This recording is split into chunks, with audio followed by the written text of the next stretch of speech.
Assalamualaikum. Alza Special Edition untuk dijual tahun 2014 1.5 liter facelift Special Edition ya.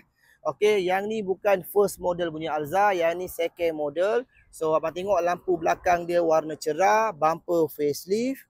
Okey, original Special Edition, rim pun original SE ya.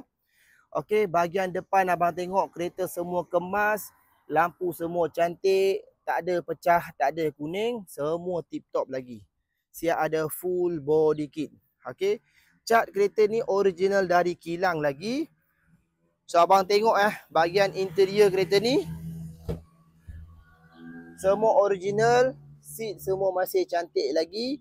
Abang beli terus pakai saja. Aircon memang sejuk, ada 2 airbag, steering SE, semua cantik bang. So kereta ni tak ada kos. Abang beli dan pakai saja.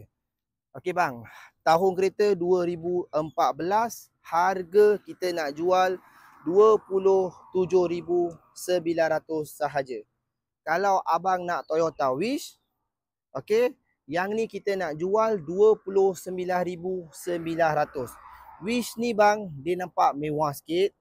Dia punya body dia memang orang minat bang. So yang ni pun abang ada bajet boleh beli bawah 30 saja. Orang lain jual 30 lebih bang. Sebab yang ni bukan Wish first model bang. Yang ni Toyota Wish yang new facelift. Lampu LED penuh. Okey, yang ni 2.0 liter. Dalaman abang boleh tengok. Yang mana lagi cantik abang boleh beli.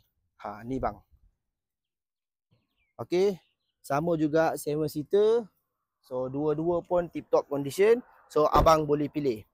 So merah ni 2014, silver ni 2005. Okey, abang boleh pilih abang nak mana satu. Dua-dua kereta ni Puspakom dah siap. Abang datang kedai 5 minit saja terus boleh tukar nama, terus boleh ambil. Okey. So yang mana lagi cantik abang boleh bagi tahu bang. Kereta memang tip top condition. Okey. Dek, yang mana lagi cantik? Pinky Pinky Ponky, let us study Ponky, Ponky P, Pinky P, Pinky Pinky Ponky. Yang kereta warna merah yang cantik.